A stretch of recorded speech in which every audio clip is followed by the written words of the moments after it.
Yo, we back for another episode of Man to Man Pod. Yours truly, Darius Butler. Got my co-host Antoine Bethea. Yo. We got a very, very special guest with us today, man. Had obviously a breakout year. Came onto the scene last year, followed up this year with another good year. Fought back through some injuries at the end of the season. Had a big win to close the season out, secure a playoff berth. First one. Terry McLaurin, man. Happy to have you, man. What's up, guys? Appreciate y'all for having me, man. This is dope. Been watching y'all from afar to be on this. Is dope. Yeah, we'll talk about it all off air, man. Indy from Indy, man. How did you get to O State from Indy? What was that process like, man? Well, so I went to Cathedral, which is like probably one of the top 2 or 3 schools in the state. And actually the defensive coordinator now, Coach Combs, came to Cathedral one day, came up, visited, and then he invited me to come to camp. And so fast forward, I went to camp, worked out in front of Coach Meyer, in front of the coaches, and he told me, like, look, you got, I love your speed, I love everything you do, but you just don't catch the ball well enough. So there's a big story out there always that I went home, and this is a for real story though. I went home and caught probably 200 balls a day from my family, quarterbacks, things like that, just so I could get the scholarship from Ohio State. So I went back. Yeah. Coach Meyer offered me on the spot just from seeing me how much I improved in 2 weeks. I redshirted my first year, but after that, it just got rolling for me. But at that moment, I knew, like, once I got that scholarship, when he challenged me, I had 2 options. I could either be like, man, I had other offers too. I had other pretty good offers. I could, the dude don't know what he's talking about. Like, yeah, he don't know what he's talking about. I could go. Just kind of finishing it up. Yeah. So that kind of drove me to want to go to Ohio State. You know what I mean? Especially with Coach Meyer's background of the players that he coached and had the opportunity to get a good education and play in the NFL. It kind of made it a no-brainer after that. So you talk about you had other offers, you know what I mean? Obviously, Ohio State was on your radar. What other offers from other schools did you have? Well, I had Missouri, which at the time they were actually hot at the time when I was coming out in 2014. But they had just within the last 3 or 4 years had joined the SEC, but they had that, that air raid type offense. So I was like, man, possibly go play in the SEC. Playing a passing offense. At the time, they had Dorial Green Beckham. So, he was obviously top recruit coming out at the time, and I was a receiver at the same time. So, but I had that one. I had Indiana. It was okay. Purdue showed a lot of love. And I liked the people at Purdue. It wasn't the people at all. It was just I didn't necessarily see myself all those goals I set out for myself achieving there. There's nothing really wrong with the people or, the school itself. You know what I mean? But those are really the main ones. And then kind of after Ohio State, you know how that goes. Ohio State offered and the other schools want to start offering. Right. Yeah, but like at that point, like I actually started at the MAC level really. Like I probably, me and my mom probably, and my dad probably toured like 4 or 5 MAC schools, like drove up there. That's back in the day. You drive up there and go for the junior days and stuff. Yeah. And then, I started doing that for a little bit. But after that process, once I saw Ohio State, I knew I was done. Like I didn't entertain nothing else because that stuff was tiring to me, man. Like Ohio State had checked off everything that I was looking for. So I wasn't going to keep either entertaining that. And that stuff was just draining. All the traveling, there's only so many weight rooms you could see. That's just how the type of person I was. Like, some people like that. But me personally, I was locked in after I could. No, that's what's up. So that transition, once you get there, you redshirted, I redshirted as well. AB, did you redshirt? You played as a true freshman? No, I played. Okay. A lot of special teams at the beginning of the year, but I started playing safety towards I got probably like 8th game into the year, 7th game into the year. Okay. Because I went to school expecting to play as a freshman. That's what I wanted to do. I wanted to go there and play early. Didn't happen. Happened for my best friend actually, Tyvon Branch. He played as a true freshman. But how was that for you? That red shirt year. I know once I kind of got into the thick of it, I'm like, all right, I'm gonna take full advantage of this. And make it, do what it's supposed to be, get bigger, get faster, get stronger, learn how to be a college athlete. Right. How was that red shirt year for you? And then how did it prepare you going into having the success that you had? Yeah, the red shirt year was it was like my humble pie, I feel like. And I've always been a humble kid. You know what I mean, just respecting, you know, how you get there, faith, hard work, you know what I mean, two parents who instilled that in me. But that red shirt year, I was coming from Indianapolis, which is not known for football. But I had Mr. Football. I was one of the top recruits really in the Midwest. And coming to Ohio State, everybody's like that. Right. Yeah. They say that, but you can't appreciate it until you're on the field with Marshawn Lattimore, Eli Apple, Denzel, you know, Bosa. You can't appreciate those at the time. And then you get there, it's like, you think you work hard? Nah, not until you get to the college weight room, man. They start getting you right and you doing them runs. And you got to start managing your time with school. So, but I took that red shirt year twofold to get ahead in my classes. I think I took, because I graduated in 3.5 years, I took 18 credits my freshman year. After coming out of summer school. So I took that as an opportunity to get a jump start on my school. And then also, I mean, I was running the scout team. You know, a scout team, it run a post, but you can run it any kind of way, as long as you trying to get open. You know what I mean? Get right. I'm going against the #1 defense with all them top corners that I just mentioned. So I took that as an opportunity to try to mimic the best receiver on the scout team I was trying to represent, but at the same time, help get myself better, start working on releases, start thinking ahead to when my time comes. You know what I mean? So, but that red shirt year really humbled me. But I didn't necessarily take it, you know, some guys take it personal, you know what I mean? It's just because you're not good enough yet. It's kind of, it's like a little step up from when I had to go back and grind to get the offer. So I already had a taste of what that felt like and what it felt like to actually achieve it. So, you know, it was a blessing in disguise, really, because I remember coming in as a freshman. I wanted to come in early. I wanted to do all that stuff. I'm glad I enjoyed senior year of high school just to be, you know what I mean? Because you get in college, it's a business too. You know what I mean? For sure. That's when it starts. You know what I mean? As far as the business, that NCAA, man, that's they bringing in a lot of money annually, man. And I just kind of back on something that you just mentioned as far as, you know, red shirt year, you on scout team, you know, you just mentioned them, Eli Ward. Just kind of talk a little bit more as far as like going up against day in and day out, like what did you see out of yourself? Like, okay, well, I need to improve on this. I need to improve on this. Well, you know, next year when it is my turn, and it's the top corners, you know what I mean, in the country, this is what I'm gonna be looking up against. You know what I mean? Playing up against. Like how did that affect you? How did that, you know, prepare you for that follow? Well, really, that's a real good question, because Ohio State, and especially at that position with the receivers and the corners, you know, we haven't necessarily had all the first round talent, but they had a lot of first round guys over there. And you had to take it to a personal, you got to take it personally. You're going against those dudes, to get better, but you want to win. You know what I mean? And we'll watch the film over and over again, like, dang, I can't do that again. Dang, I did that right. I got to do something with it. But, and the scheme at the time, we played press quarters from, you know, Chris Ash.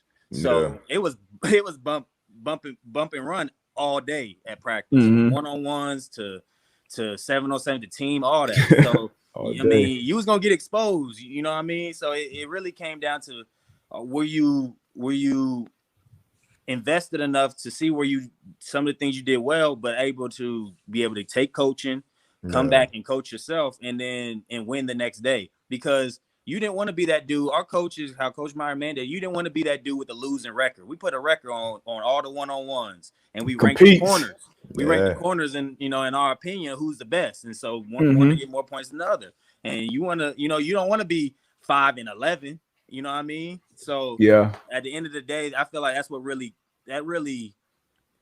introduced me more to that competitiveness and that hunger that you need to be the top dog, that alpha dog, to survive. And in the league, that's what it's like, man. Especially if you want to be a number one receiver, a guy that's dependent on to make that play, you got to have that mentality.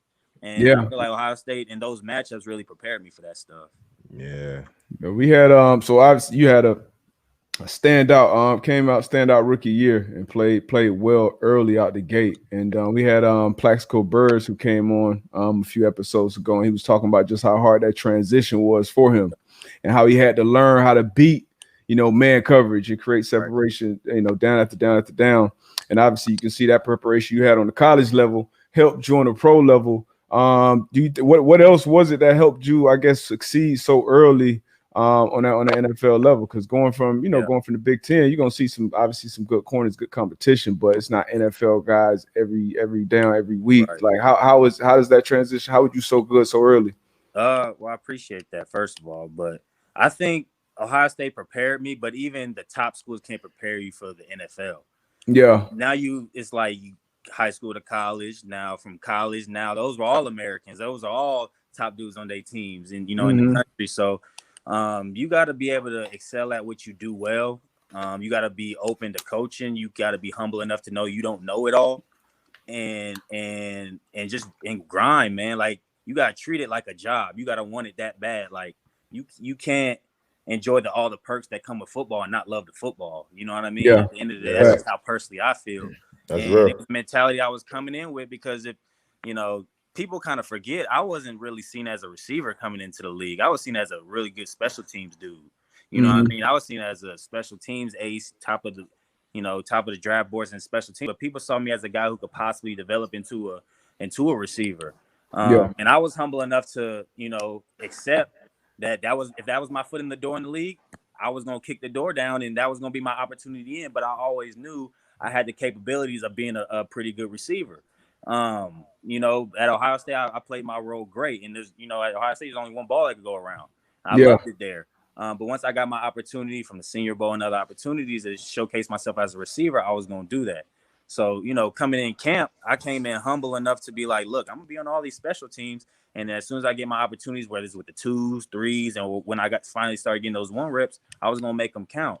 And then it kind of just snowballed from there. You know what I mean? But the biggest thing that really helped me was when I came in with OTAs and I came in with the mini camps, because I got to make my mistakes early. I got to learn early. I had some vets. I had Josh Norman. I had DRC. You know what I mean? I had some vet dudes who've been around, who've seen it all. So I was really picking their brain like, dang, this stuff I thought was working in college and thought was working in those Senior Bowls and stuff, it's not working on these dudes. And I wasn't getting locked up, but it was kind of close. You know what I mean? Like, some dudes, take it personal, but I was going up and asking them, I'm like, yo, what do you see? And I was taking that coaching and I was applying it to the next practices. And then come camp, the first thing was on my mind was learn that playbook, because one of my strengths of my game is I'm fast. Well, I can't be fast and showcase that if I don't know what I'm doing. If you are there thinking, Exactly. So once I got that down, I came into camp and I got my opportunity. I just wanted to run with it, and the more plays I got, the more opportunities I got, and I was blessed to stay relatively healthy throughout that season to try to make some plays for that offense. Nah, that's dope, man. I would say, man, I commend you on the mindset. You know what I'm saying? Not early too. Early, you know what I mean? So for a lot of guys, it takes them a couple years to even have that mindset. So for you to be able to go to the old heads and ask them questions as far as, what do you see? What can I do different, man? I commend you. Because even, later in my career, I used to tell the young guys, look, like whatever position you in, you got that dog in your room. You got that leader, that veteran in your room. You gotta be able to, like you say, humble yourself and ask questions. You know what I mean? So again, man, I commend you for that. And then I was gonna piggyback on as far as, watch a film on you. You know what I mean? So we played twice last year. The first time you didn't play. You know what I mean? Yeah. But watch a film, and even in the meeting, it's kind of one of the first times in my career where coaches really circle a rookie receiver. You know what I'm saying? Like, yo, obviously, you'll have receivers come in and be like, look, he's fast. You know what I mean? So he can take it. But, we circled you and like, look, young boy can go. You know what I mean? Appreciate that. And the second time we played in Washington, man, you did your thing. And again, from there, man, I gotta want to go to the stance of your second year and you a captain. Yeah. You know what I'm saying? And then you have one of your former college teammates as well, Chase Young, is a captain as well. 2 young boys, first year and second year, Right. captain of a squad that's been going through a lot of Crazy. you know what I'm saying? On the field and off the field, that make you feel being chosen as a captain. Yeah. First of all, it's humbling, and I didn't really see it coming, to be honest. Coming to the second year, I'm kind of I've always been a leader by example, and I stood on that. But like, I got the experience being a 2-time captain in Ohio State, and that kind of prepared me to feel what it's like to lead a bunch of young men. And that was a humbling experience. But I also learned I had to start speaking up a little bit more and being more of a vocal leader. And I always saw being a vocal leader previously to somebody who's just like, you just a dictator. You know what I mean? Like, you just tell people what to do. But kind of how I saw it in my mind, once I kind of grew and had some honest conversations with, our strength coach, who really got into me on that. It was, it's being a vocal leader is like, the standard and what's expected, and whoever's not lining up to that, then that needs to be addressed. And so when I kind of started to differentiate that and coming into the league, I put all that to rest. Like, just because I was an Ohio State captain, had all these successes, it wasn't going like, I'm going to take that and try to translate it. No, I came in and learned I had some great vets my first year. AP, Vern, Case Keenum came in, Colt McCoy. I've got a lot of dudes where you could just cherry pick some nuggets from them. And that's what I wanted to do. I wanted to be a sponge coming in, not act like I knew it all. You know what I mean? I just wanted to be on time, do what's expected of me, play hard as hell, and people will respect that. And then, coming into my second year, I started having vets coming up to me and be like, man, you should try out to, possibly be a alternate for the rep for our NFLPA, or you should start being in leadership positions. It was kind of puzzling me a little bit. I'm like, man, I'm just a young dude still. You know what I mean? Just because I had a good rookie year didn't feel like I was going to come in and dominate my second year. So coming with a humble approach, and guys respected that. And, now it's accepting that and trying to grow into that role too. So putting that C on my chest, it never changed who I was. I was always that person, but it means something to have that C on your chest at the same time in this league, because none of that is given. Yeah. Means a lot, man. I mean, a hell of a lot. We're going to let you get out of here, man. I know you got a busy day, busy week getting ready for these playoffs, man. The best success, Godspeed, man. Stay healthy, ball out. It's going to crank up another notch. Yes, sir. Yes, you know what I mean? And we expect you to crank it up another notch as well, man. Looking forward to it. You and that team, man. It's gonna be fun to watch. Yes, sir. I appreciate y'all for having me, man. Hopefully I could come on here again and talk anything that y'all be trying to talk about. So I appreciate y'all and this platform. Sure. I'm gonna go in here this weekend and compete and see what happens. So that's all you can do. That's all you can do. Yes, sir. Yeah. Dope interview, man. You can see why Terry Mack, man. You can see why everybody speaks so highly of him, man. As we kind of mentioned, man, for him to end with that mindset as a rook, a captain, year 2. We kind of about it on our previous episode as far as leadership, and as far as quarterbacks being that leader. Rarely have I seen a wide receiver second year be voted a captain of the team, man. And like you said, wearing that shield and that chest means a lot, man, when your peers and your coaches vote for you, man. So looking forward to see where his career, goes, man. What's happening, man? Yo, what's going on? What's good with you? Man, I'm good, man. Love what you guys are doing with the podcast, man, and giving everybody an understanding of what we deal with from the secondary perspective, from the experiences you guys have brought to the game. So, I appreciate you guys having me on. No problem, man. No problem. So, you played how long did you play in the league? I played 5 years. 5 years in the league, second round pick. What was that experience like transitioning from college football to the league, man, as a DB?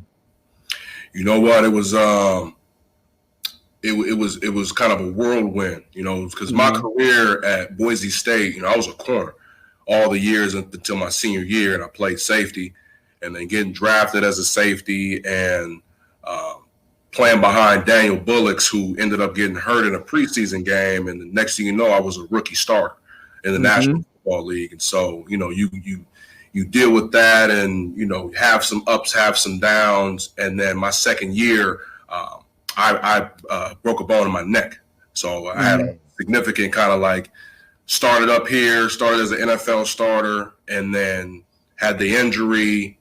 Then I got traded, and it was just like, I went from sugar to shit at the end of the day from a playing career standpoint. So it's one of those things that now as a coach, I use all of that playing experience, personal experience, obviously on and off the field, to help develop the guys that I have the opportunity to coach now. Nah, that's dope, man. And to be able to have that, that experience as far as, playing in the league. And obviously now you're the DB coach for the Dolphins. But prior to that, you was DB coach in the college ranks. So I always kind of, talk about as far as like, being able to get your hands on a student athlete in high school is very important. But for you, being able to coach and mentor these young men in college, man, how was that, knowing the experience that you had as a pro player and as a college athlete? It was good because, when you working with those individuals at that stage in their life, you've done everything that they're trying to do. And so that was one of the things, even as I was recruiting kids, I understand and look through the lens, and I've kind of stepped into the pitfalls that you hope to not have to do because of the experience and the life experience that I'm giving you. And obviously, getting the chance to work with individuals and develop them and get them to achieve their dreams and getting their name called and getting drafted. I mean, that was something that really motivated me. It's like, man, I want you to receive that same phone call that I have one day. I want you to experience that same joy. But just at the end of the day, I'm going to prepare you mentally, physically, intellectually to be able to handle that level as you go in, because I'm going to teach you the foundations of the game. So when you get to the NFL locker room, all you got to do is figure out what language they call it. You know what cover 3 is, you know what the issues are, all of this schematical stuff, to where now you're not getting there and hearing certain things for the first time, and you trying to keep a job. Nah, for sure. So for our listeners, man, I'm pretty sure you had somebody like this. I know I did, and Deep Butt, he kind of mentions it as well. So for the listeners, like, talk about, obviously you're in that, and you're in the meet rooms, and you in these guys' lives, and you're talking football. You want them to become the best football player possible. But talk about the other roles that you play as a coach, where for some you could be a father figure, you could be a brother, you could be a mentor. Kind of touch on that a little bit. I think I was able to be around some really good coaches as I climbed through this profession to be in the situation that I'm in now. And one of the things that was, relative to me as far as the stuff that I've learned, and I'm pretty sure the stuff that we've all experienced, is the connection that you have to a coach and how he can get the best out of you. I think that lays a foundation for what you can do for a player in his development on the field. So if I'm on the field and hey, the game is emotional and I'm trying to get at you, and it's coming from a place of care. Players don't care what I know unless they know, they know that I care about them. Yeah. So, whether it be, especially when you're dealing with the college kids, and, they coming from home and they learning themselves throughout their lives. So now it's like, hey, I'm gonna be the one. Hey, coach, man, can I come holler at you and be that ear that listens to them. And obviously we know how important mental health is, and just making sure that, hey, man, come to me with whatever, and obviously I'm going to hold you accountable to the things that needs to be done. But ultimately, that the first thing that I love you, and I love you enough to tell you the truth. And so that's important. That's important when you start talking about, as a coach, building culture. What is that? That's you're trying to change behavior. You're trying to change a train of thought, and guys won't buy into what you're trying to get done from an individual to a collective standpoint. Again, if we're not all on the same page, and they don't know that I care about them and the things that they go through.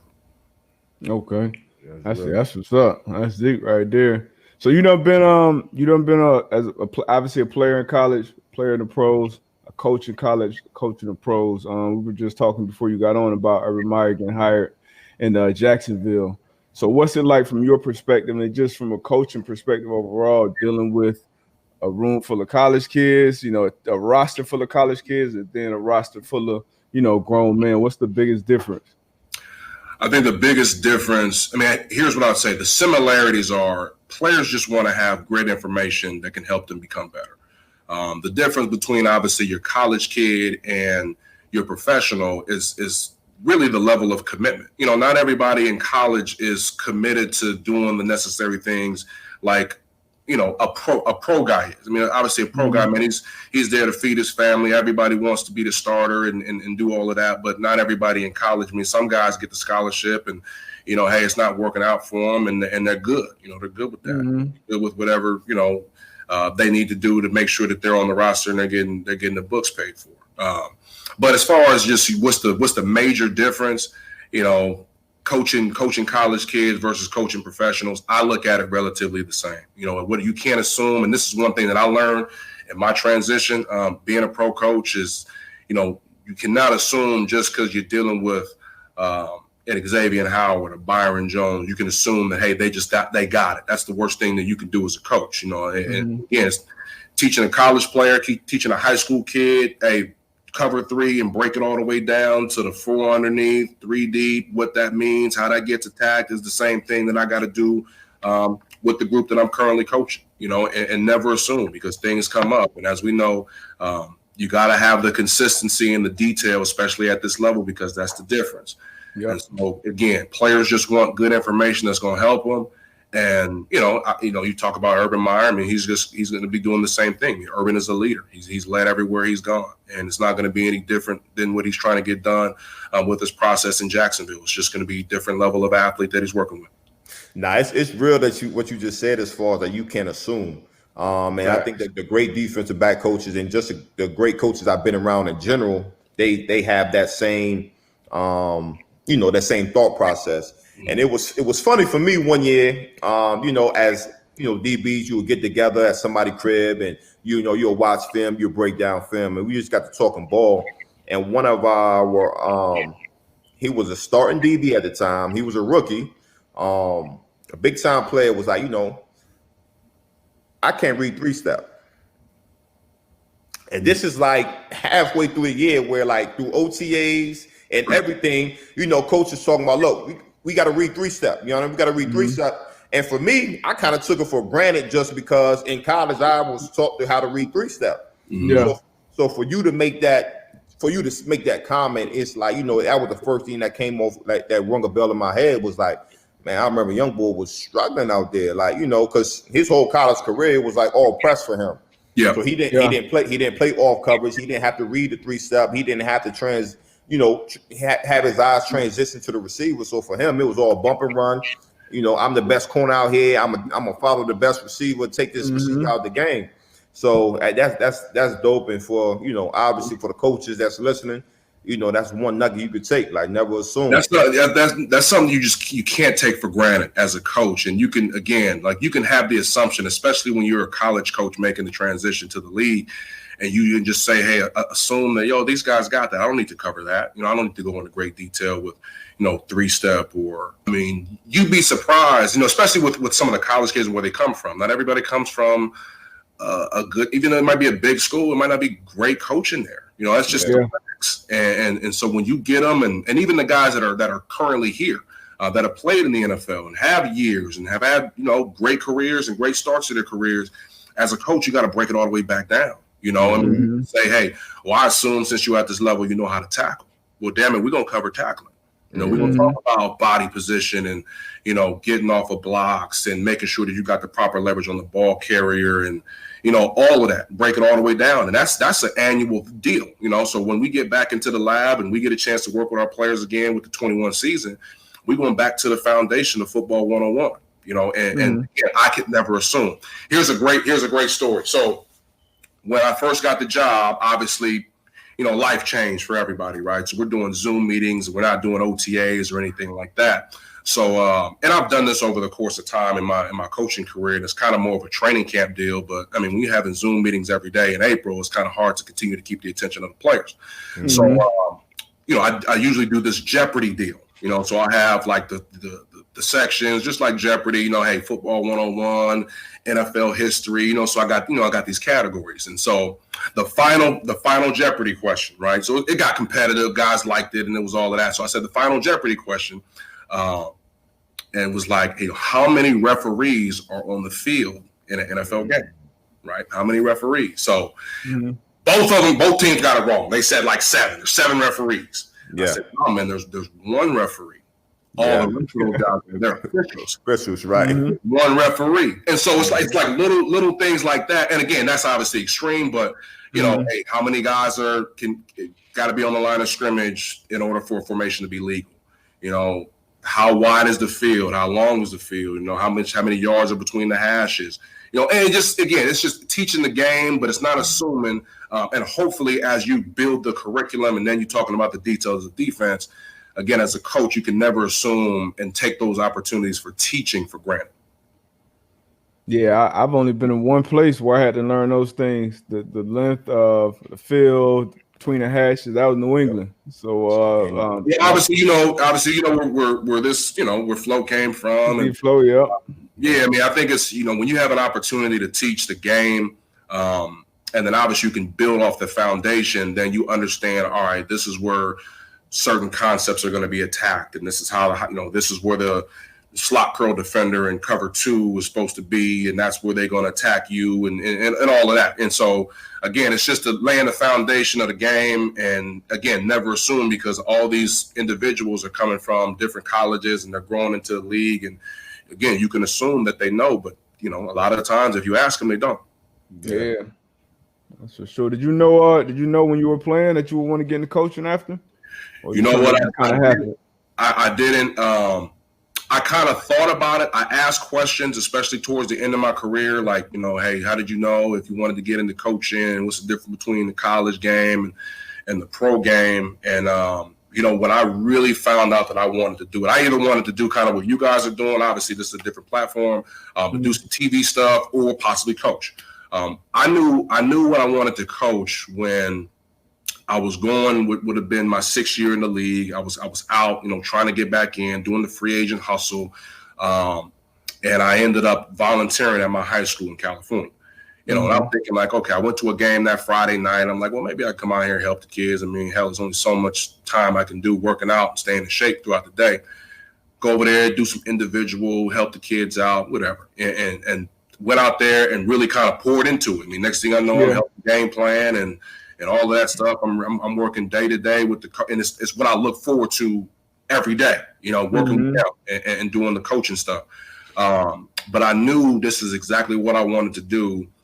I had a workout with the Cowboys. So flew out to Dallas. It just so happened, usually that stuff happens on a Tuesday. The workout was actually planned for a Friday. Something happened, flew me out that Thursday. And the only thing I kept thinking was, we got this big league game on Friday, and obviously I want to get signed. But, as I'm sitting there in Dallas post-workout and, you going through hey, you're going to get signed, you're going through the medical part. I'm thinking like, when this team comes out and trips with the back over here, we got to make sure. I'm thinking about all this stuff. I'm like, okay, well, I hope that if I don't get signed, I can get on that plane and I can be there for the game. That's the only thing that I kept thinking about. And I didn't get signed, got to the game. And I'm like, you know what? If I never play a down football again, this is exactly what I want to do. And sure enough, didn't do it. And I committed to it. And I made some phone calls and tried to tap into some opportunities to be a grad assistant somewhere. And a couple years later, man, I'm sitting here as the Dolphins DB coach. Nah, that's dope. That's dope, man. I love the story. And it's crazy because a lot of people just don't know the journey. You know what I'm saying? Don't know the journey. Don't know what goes into making these like life decisions, you know what I'm saying? Whereas, like you said, you've been playing ball for so long, and who would want to turn down an opportunity to play with the Dallas Cowboys? You know what I mean? But in your mind, it's like, shoot, my youngins back home, I want to help them succeed. So that's definitely a beautiful thing. A question that I want to ask. And this is more so maybe, some young cats that's watching this, that's going to listen to it. As a DB coach, right? If I came into your room and be like,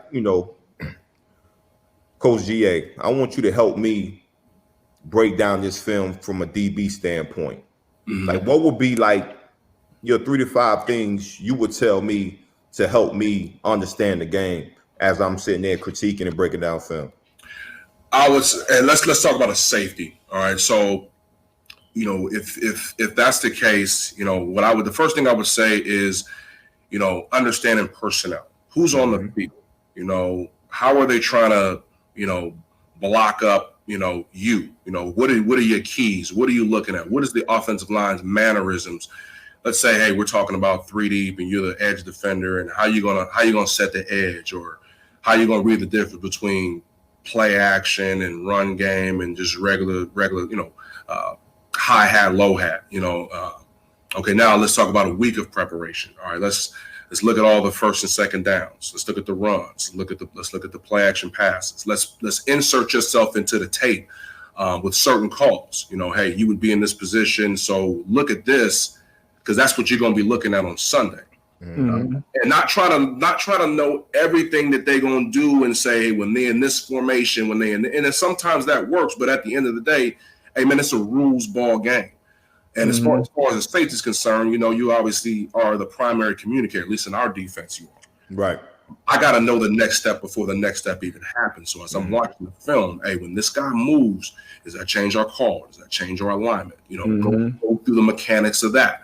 When am I going to see certain things? When am I going to see certain looks, certain formations?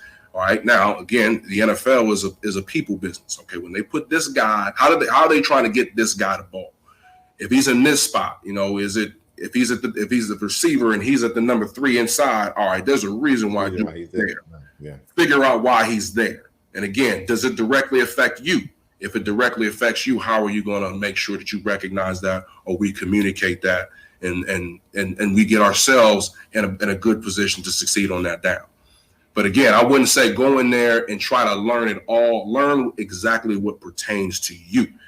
See those keys. Know that communication, know that adjustment. So when you see it on Sunday, you control the game with understanding. That's what I always say. Understanding leads to control, and if you understand your personal responsibility, what's going on, then you can put yourself in a good position to be successful. And obviously, you can take it to the I guess the master's class, as far as knowing the linebackers' role and knowing the D-line and their stunts, and how you have to fit in on the run game. But definitely for the youngins, man, for the youngsters who's listening to this, DB wise, those are some of the main things you kind of need to focus in on and focus on, to make your play and make you play fast, and have the understanding of what y'all supposed to be doing. Here's an exercise that I've done over the course of the years that I've coached. So, what I say is see a little, see a lot, see a lot, see a little. Yeah. I'll write on the board, see a little in little small words, and next to it I put see a lot. And I'll do the same thing. I'll say see a lot, and then little words next to it, I'll put see a little. I say, well, now focus on this see a little right here. What do you see next to it? I see a lot. Okay, perfect. So if you just focus on that, you could see everything that you need to see. Now focus on this big ass see a lot right here. Do you clearly see what's next to there that's written small? No. Because if you're trying to see too much, especially on the football field, you're not going to see nothing. You need to focus on what those keys are. And again, it all goes back to the preparation. All right, what does that guy's mannerisms look like Monday through Saturday? Because on Sunday, it's going to be the exact same.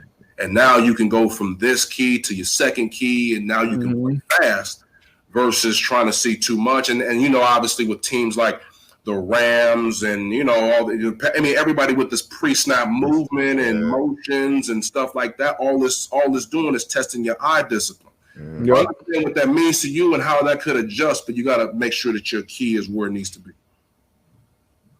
So now with how the league is going, the things you just talked about, these pre-snap motions and everything that they're doing now, I know for us, me playing that slot defender position especially, this would be the time where I would want more anchored calls, right? Where I don't have to run with motion and have to really necessarily think about what coverage I'm going to be in on the other side of the field. Is there, league-wide, is there being more, anchored calls now than, when we played? I can't speak for everybody's system. I mean, you have to have rules in place to make sure you handle that, especially as a nickel. We talk about the nickel. Hey, if you're traveling in man coverage, you got to have, you got to go. And are you going to adjust it? You're going to push it? You're going, how are you going to handle that? You're going to spin the coverage. And obviously, hey, if it's, man aligned zones, hey, am I running versus the missile motion? Am I staying? And, okay, what is that? That's another from a preparation part. Okay. Hey, what does the missile look like versus what does the regular motion look like with that slot receiver? How am I going to determine the difference? Especially as a nickel. You got to have those rules. And a lot of that stuff is obviously kind of, coming from the college ranks. And you're starting to see a lot of, you see like guys like Josh Allen and Mahomes, and really kind of where the game is. It's not two back run downhill. Yeah. Like it was played 20 years ago. See a lot of the spread stuff, which fortunately enough for me, I feel my path to being here allowed me to be prepared to be able to teach some of that stuff, because some of those same schemes I've seen at the college level over the last couple of years and defending it. And so, when I get up here and I see some of that stuff, I kind of have my experience on the rules of how we handled it. And obviously as a staff, we collectively come together with what we're going to do. But you definitely got to have your rules in place, because that's just the way the game is played now with the spread and the RPOs and the fly motion and stuff like that. Man, and then y'all just talking about the nickel position. I think, me and D-Bub, we kind of talk about it all the time. Like the nickel position is probably one of the most important positions on the field, because, like you said, that position has so much value, as we know. I mean, you got to be a guy that can cover. Obviously, there's more space that you got to defend, especially when you start talking about man coverage. You got to be able to tackle. You got to be tough. You got to set edges out there on the perimeter.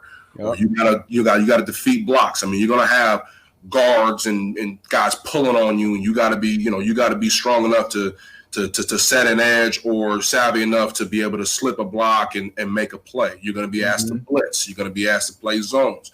You gotta be highly intelligent. And then, DB, as you got used to that position, and it's like, okay, how do I incorporate the skies? These quarterbacks are dumb. Hey, if I show outside leverage and we showing rotation away, we don't have to show that we playing split safety, and I'm about to slide inside a two and I'm about to make a drop, or vice versa, or hey, I'm gonna show like I'm coming, but hey, I might be playing the half, and so as you get used to that piece, guys understand, at least defensive coordinators and obviously DB coaches especially, you understand how valuable that position is. It's a starter at the end of the day. Oh, absolutely. It's a starter, and most of the time, I mean, 65% of the snaps are sometimes played in nickel defense, 5 DBs on the field. So, that position, man, is so valuable now. It's just the way the game is played now. Yeah. And gotta be a great communicator too. And I was just about to say that. I was just about to say that. Yeah, you gotta be a great communicator, and obviously with the safeties and the nickel. I mean, sometimes corners, man, you cover. And then we get into this bunch, we get into this stack. It's like the safe, or excuse me, the nickel or the star or whatever. He's making hey, we doing this. Hey, doing this. Hey, be alert for this, or be alert for that, or hey, if I'm in a zone and I got a cut split on 2, and it look like he about to access your third. Hey, nasty split. Hey, watch this. So you gotta be a great communicator at that position. I think that again, it comes with preparation. Some guys can't do it because they can't communicate, or they're not committed to doing it. You gotta be a loud communicator. You gotta be an assertive communicator, and you gotta prepare for that stuff. And again, you doing the same thing that the safety's doing. Okay, what does that mannerism look like when it's run game? Now, okay, all right, backs to my side. All right, now I'm in the RPO conflict. Now I gotta read the end man on the line of scrimmage. If I see run, I gotta snap my eyes too, get ready to squeeze the slant, or all of that. So you gotta be, as you know, it's valuable, and you gotta find one to be a successful defense. Have to. Yeah. Now you guys, what you got, Twan? My fault. Go ahead, D-Bot. You good? Oh yeah, I wanted to talk about your secondary. So we had Xavier Howard on our last episode. You got Xavier Howard, you got Byron Jones, you got Rowe, you got McCain. Like all these guys have. I know McCain has played slot, he's played corner. Rowe played corner, played slot, played safety now. Even Byron Jones has that flexibility, has played both positions. How has that helped you guys like going into game plans, like, you know, being that versatile? Is that why you guys can do all those crazy zero blitzes or cover ones and do still making plays? Like, how does that I think when you have guys who have you know, really a coverage foundation, you know, have you know, guys have made the transition from corner to safety and with Rowe and McCain, and you know, it allowed us to do all the things that we can do from a versatility standpoint, you know, to have Rowe, you know, match up and cover guys, or send pressure when we wanted to, or, you know, play zones when we wanted to. And I think one of the things that allowed us to do a lot of the stuff that we did this season is Bobby McCain is an elite communicator. You know, that was one of the things that I mean, there's just so much value that certain guys like that doesn't reflect on a stat sheet mean to the defense. And so, you know, when you have that and you have a guy like X who's playing at a historical level, and obviously Byron Jones is doing his thing on the other side, just obviously not having the crazy ball production that X did this year, it allowed us to do some good things, and it allowed us to play well as a secondary and play consistent. And there's a lot of things that, you know, we wish that we could have done better because, you know, obviously it wasn't good enough to get to what we really wanted to get to this season. But it's a special group to work with, and you know, I'm grateful for the opportunity to be able to work with these guys, man. And they're ultimate professionals. They're guys that just want information to get them better. And you know, we laid a pretty decent foundation that we can build off of for the next season. Yeah, so you know, D-Buck just kind of ran off the guys that y'all got back there playing great ball, right? So as an outsider looking in, they could be like, well, damn, like, you the DB coach, that's an easy job for you. You know what I mean? Mm-hmm. Tell the folks, like, you know, that's, for one, being a DB coach, I think it might be easier for you because you were a DB. Mm-hmm. I know all the DB rooms that I've been in as a player, we used to give our coach hell. You know what I'm saying? Just with the personalities, and you know what I mean? You would have some personalities or whatever, but just with the caliber of players that you have, like, and maybe it is easy for you because you have good guys who's coming in, who's willing to learn, who's willing to listen. You know what I mean? Just talk to like the outsiders about, like, when you do have these grown men that's, like you say, X got 10 picks right now, playing at a exceptional level. You got B. Jones that's doing his thing, and you know, you have these characters in the room. Like, how is it as a DB coach being able to manage these personalities, or even do you manage it? You just let them do what they do? No, I think, you know, there's a lot to that. I mean, obviously from a coaching standpoint, I mean, you got to have good players to be a good coach. That's just the way the game is, man. If you don't have guys that can do what you're asking the guys to do, then you won't be successful, no matter how good of a coach you think you are, no matter how legendary of a coach that you have the reputation of being. So, but I think my role is really creating an environment that those guys can work and succeed in, you know, and that's good. Again, being a good teacher, you know, teaching the fundamentals and holding the guys to a level of accountability to the standard that we set in our DB room. You know, what I want to do is I want to make sure that our culture, the things that we do, you know, and how we operate, and I've always been this way with my groups, and no matter what level, that we're the standard and we're setting the bar. We're pushing it every single day. How we practice, how we prepare, how we meet, how we communicate, you know, how our physicality shows on the film, and what that resume looks like, you know, and obviously you got to have good players. But again, it's the cultural standard that I uphold to make sure that those guys are playing as well as they can play. And that's the hard part. That's the heavy lifting. When you're trying to change behavior of individuals who have been successful in their careers, there's got to be buy-in, you know, and luckily I've been able to, you know, obviously have some relationships with these guys. And fortunately enough for me, I got a chance to play in the league. So those guys kind of, you know, look at me with the level of respect, like, okay, you know, Buddy did what I'm doing. I can vibe with him a little bit, but that doesn't necessarily, you know, make me successful as a coach because I play. You know, as we all know, some former players can't coach. It's just the facts. But for me, that's kind of what that's kind of how I operate and how I see, you know, me leading the room and the responsibilities that I have. in order for them to succeed. Again, yeah, we had, X had a crazy year, but, that's over with. And our success, we can't eat off last year's plate as we get into the 21 season. So now we got to go back to square one. For me, square one looks exactly like we was talking about earlier.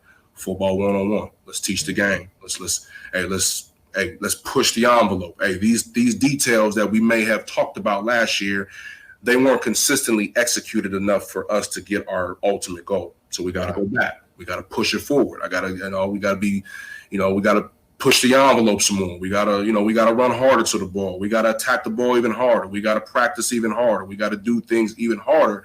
Because as we know, man, that's the small thing that you can do to make a big difference. For sure. That's a bet. So overall, like what's your overall aspirations in the coaching? Ultimately, you want to be a pro head coach, college head coach, D coordinator? I think obviously the coordinating thing is a goal of mine. The head coaching thing is a goal of mine. I think, I want an opportunity to continue to lead. And as I'm doing in my room right now, right now I'm the head coach of my room. I'm the head coach of the DBs for the Dolphins. I think that, over the course of time, as I continue to learn with my experience, seeing how Flo interacts with the team every single day, seeing how the culture he's set, really starting with his vision to our coaching staff and how we push that through the locker room. That's something that I aspire to do one day.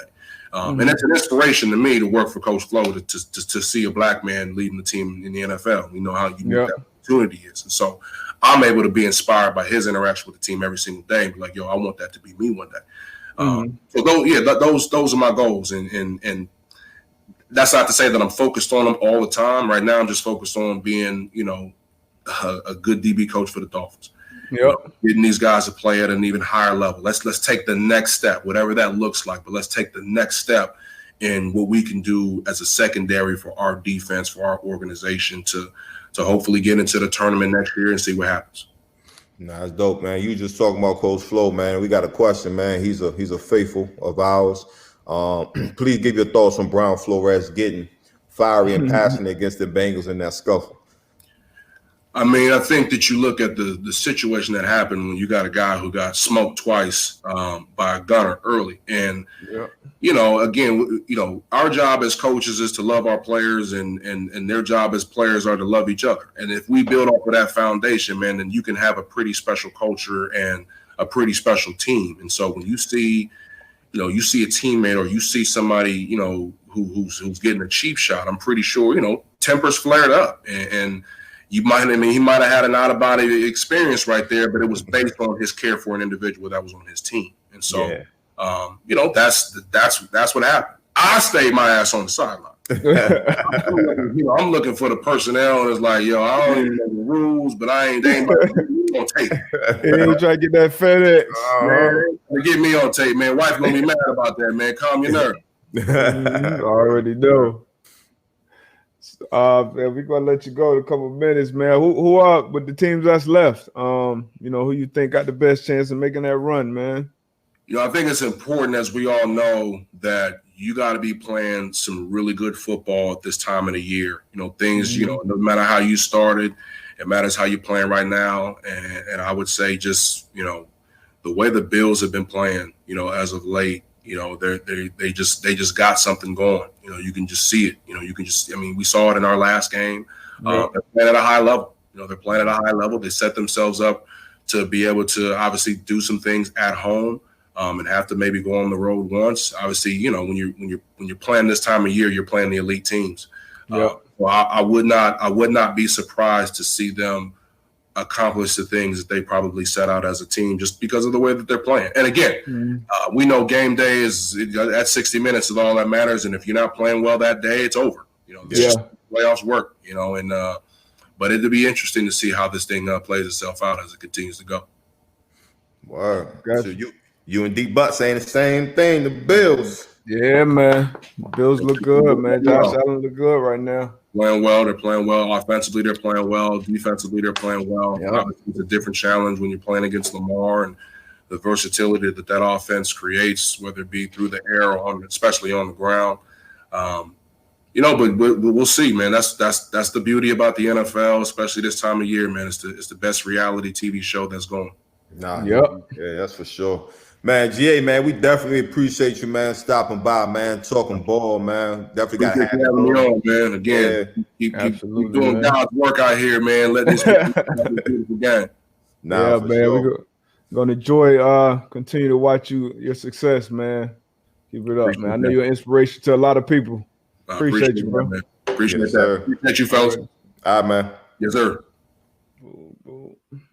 Man, that was good conversation right there. Yes, sir. Gerald Alexander. You can just tell by the way, he was speaking here on the podcast. Shoot, if I was in his meeting room, I'm gonna listen. Yeah, locked in. Yeah, locked in. So, like you just said, man, definitely going to keep track of his success, man. We'll definitely be hearing his names soon, coming up in them deep coordinator positions and head coach positions, man. So, shout out to GA. Man to Man Pod. I'm Antoine Mathay, my co-host, D Butt. Yes, sir. We out.